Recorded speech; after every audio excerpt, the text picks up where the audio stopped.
After cell wall, there is a structure comes plasma membrane which surround cell cytoplasm. So here we discuss plasma membrane. So first, what is plasma membrane? Then the most accepted model of plasma membrane, which is fluid mosaic model. Then sandwich model, unit membrane model, and chemical composition of plasma membrane. So, first, what is plasma membrane? The outermost limit of a cell is composed of living or non living material, or both. It is called as plasma membrane. Plasma membrane, also called cytoplasmic membrane, cell membrane, or plasma lemma. इसे हम cytoplasmic membrane, cell membrane और plasmalemma भी कह सकते हैं.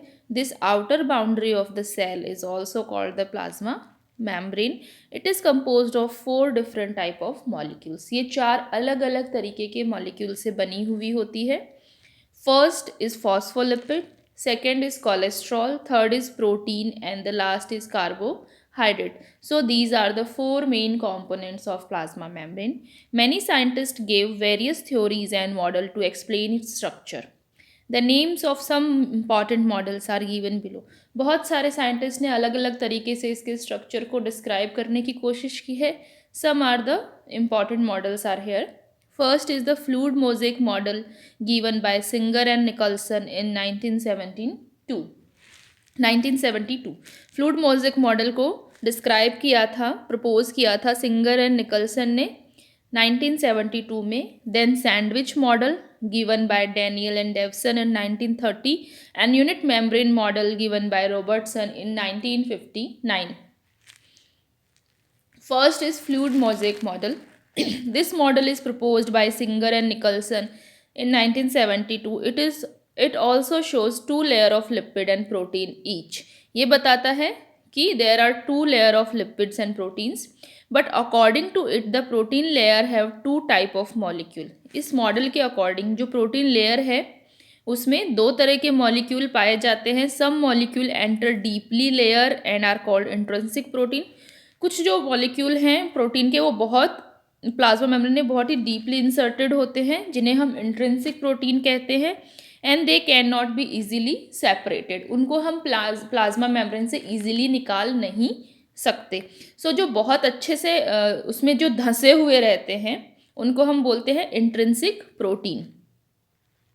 और जो second type के प्रोटीन होते हैं which do not enter deeply, वो ज़्यादा गहरे तक नहीं जाते हैं into the lipid layer but remain attach to their surface. वो सरफेस से अटैच रहते हैं, are called extrinsic protein and they are easily separated.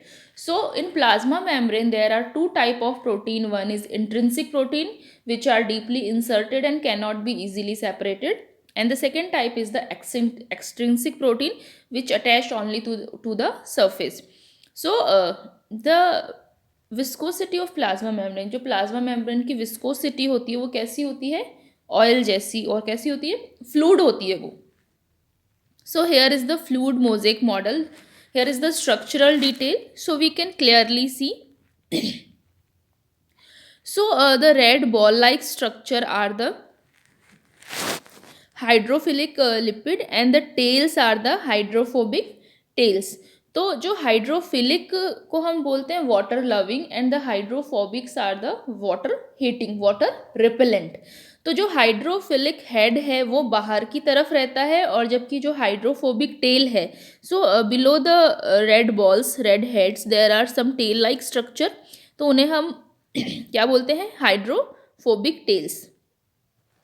ठीक है. सो sugar are attached to the lipids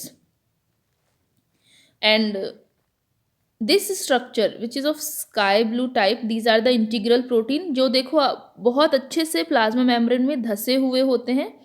तो ये है इंट्रिंसिक प्रोटीन. हाँ, here is the hydrophilic head, hydrophilic phobic tails. These are the phospholipid bilayers and we can see plasma membrane. Carbohydrate sugar chain attached to the lipids or protein. So जिन lipids के साथ sugar attach होती है उन्हें हम बोलते हैं glycolipid, और जिन प्रोटीन्स के साथ शुगर अटैच होती है उन्हें हम बोलते हैं glycoprotein. So here is the peripheral protein. Peripheral protein जिनको हम एक्सट्रिंसिक प्रोटीन भी बोलते हैं, जो कि सरफेस पे अटैच होते हैं, ज़्यादा डीप इनसाइड इंसर्टेड नहीं होते. And these are the intrinsic protein. And the yellow structure in between the plasma membrane is cholesterol. Cholesterol is the most important component of plasma membrane. As plasma membrane is sensitive to temperature, वो temperature से sensitive होती है, तो उसके gel sol के transition को कौन रोकता है? कोलेस्ट्रॉल है, वो उसकी जो फ्लूडिटी है उसको मेंटेन रखता है. So cholesterol is very important. और जो प्रोटीन है उनका फंक्शन क्या होता है? They act as a channel और they act as a connection between the plasma membrane. Next is the sandwich model. The Davison and Danieli model was a model of the plasma membrane of a cell proposed in 1935 by Hughes Davison and James Danieli. The model describe a phospholipid bilayer. Model describe करता है phospholipid bilayer को that lies between two layers of globular protein, जो कि दो globular proteins के बीच में एक फॉस्फोलिपिड की बाइलेयर प्रेजेंट होती है. The Davison and Danielli model was the first attempt to describe the membrane structure in terms of molecules. ये मॉडल है, ये फर्स्ट मॉडल था जिसने स्ट्रक्चर की टर्म्स में प्लाज्मा मेम्ब्रेन को डिस्क्राइब किया था and to relate the structure to the biological and chemical property. According to biomolecular model of Danieli and Davison, plasma membrane, the polar means hydrophilic heads of phospholipid are oriented towards the protein layer forming a hydrophilic zone. कि जो phospholipid के जो polar heads हैं वो protein की तरफ होते हैं और एक हाइड्रोफिलिक जोन बनाते हैं. एज इस मॉडल ने क्या बताया कि प्रोटीन बाइलेयर के प्रोटीन्स के बीच में एक फोस्फोलिपिड की बाइलेयर प्रेजेंट होती है. तो जो फोस्फोलिपिड की बाइलेयर है उसमें जो हाइड्रोफिलिक साइड है वो प्रोटीन्स की तरफ ओरिएंटेड रहती है और एक हाइड्रोफिलिक जोन बनाती है. The non polar which is hydrophobic tails of phospholipid are oriented in between polar heads forming a hydrophobic zone. और जो टेल्स है, हाइड्रोफोबिक टेल्स है, वो एक किसकी सेंटर की तरफ ओरिएंटेड रहती है और एक हाइड्रोफोबिक जोन बनाती है. They theorised a phospholipid bilayer surrounded by two layer of protein on the inner and outer surface. कि जो प्रोटीन जो फोस्फोलिपिड की बाइलेयर है वो आउटर और इनर सरफेस दोनों पे किससे कवर्ड रहती है? प्रोटीन से कवर्ड रहती है. So this may be thought as a protein sandwich model. इसको हम क्या कह सकते हैं? Protein sandwich model. कि जो फोस्फोलिपिड की बाइलेयर है वो प्रोटीन्स के बीच में क्या रहती है? सैंडविच रहती है. So here we can see the purple structure which show protein above and below, and the polar heads forms the hydrophilic zone on both the side of protein, and in center there are hydrophobic zone composed of hydrophobic tails. So this is the sandwich model proposed by Daniel and Davison. Unit membrane model. The unit membrane model proposed by Robertson is most accepted and widely used one. ये उस time then after the sandwich model this is the most acceptable model. According to this model, plasma membrane is a trilamellar structure having a thickness of about 75 angstrom. इस model के अनुसार plasma membrane एक ट्राइलैमेलर structure है जिसकी thickness है approx 75 angstrom. The outer layer on both the sides are made up of protein. They are osmophilic in nature and each one measure a thickness of about 20 angstrom. तो जो outer layer है दोनों side की वो protein की बनी होती है और ये ऑस्मोफिलिक होते हैं नेचर में and each one measure a thickness of around 20 angstrom और वो 20 एंगस्ट्रॉन का बना हुआ होता है. A layer of lipid is present between two layer of protein. एक लिपिड की लेयर प्रेजेंट होती है दो लेयर प्रोटीन के बीच में. This lipid layer is hydrophobic in nature. और जो लिपिड लेयर है वो कैसी होती है? हाइड्रोफोबिक होती है नेचर में एंड मेजर है thickness of about 35 angstrom. So 20-20 on both the side and in between the hydrophobic nature lipids की कितनी है? 35. सो टोटल जो थिकनेस है वो कितनी हो गई? 75 angstrom according to unit membrane model. Actually, the lipid layer is composed of two phospholipid layers which are so closely arranged that they appear to be single layer when viewed from the top. तो इसके अनुसार क्या है कि जो lipid है वैसे तो दो लेयर की कंपोज्ड होती है but they are so compactly arrange, जो आपस में इतनी कॉम्पैक्टली अरेंज होती है कि जब हम उसको टॉप से देखते हैं तो it looks like a single layer. So here is the unit membrane model of Robertson. So these are the lipid bilayer and having a glycoprotein coat extracellular side. Then chemical composition. Chemically, the plasma membrane consists of lipids and protein, but a small amount of carbohydrate has also been reported from certain cell membrane.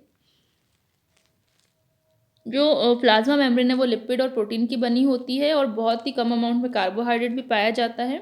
The lipid constitute 20 to 40% of the total dry weight of plasma membrane. Plasma membrane के total dry weight का 20 to 40% lipid होता है. The main lipid constituents are phospholipid and cholesterol. जो main lipid constituent है वो है phospholipid और cholesterol. Other important lipids are glycolipid and glycophosphatides. The glycolipid of plasma membrane are compounds containing sugar and lipid and fatty acids like palmitic, stearic, oleic acid etc. जो glycolipids है वो fatty acids का बना हुआ होता है. उसमें lipids और fatty acids होते हैं जैसे palmitic, stearic, oleic acid etc. Proteins which constitute the plasma membrane are 60 to 80% of total dry weight. जो प्रोटीन है वो प्लाज्मा मेम्ब्रेन का 60 to 80% होता है ड्राई वेट का. Membrane protein can function as enzymes to speed up chemical reaction. जो membrane protein है वो एंजाइम की तरह एक्ट करते हैं केमिकल रिएक्शन को स्पीड अप करने के लिए. Act as a receptor for specific molecule. और कुछ स्पेसिफिक मॉलिक्यूल्स के लिए रिसेप्टर का भी काम करते हैं और transport materials across the cell membrane और मटेरियल्स का ट्रांसपोर्ट करते हैं. The protein are made up of number of amino acid united by peptide linkage. जो प्रोटीन है वो अमीनो एसिड का के बने होते हैं जो कि पेप्टाइड बॉन्ड से जुड़े हुए होते हैं. Glycoprotein on the outside may be responsible for adherence of cells. This protein have two most important function. Help in movement of molecule of substance across the membrane. Membrane के across molecules के movement को help करते हैं और help in different enzymatic activity of the membrane. Plasma membrane पे जितनी भी enzymatic activity होती है उनमें हेल्प करते हैं. So proteins are functionally important for plasma membrane. Carbohydrate. The presence of carbohydrate in plasma membrane was suggested by Bell in 1962. जो carbohydrates की प्रेजेंस को रिपोर्ट किया था बेल ने 1962 में. The most common carbohydrates are hexose, hexosamine, fucose and sialic acid. Thank you.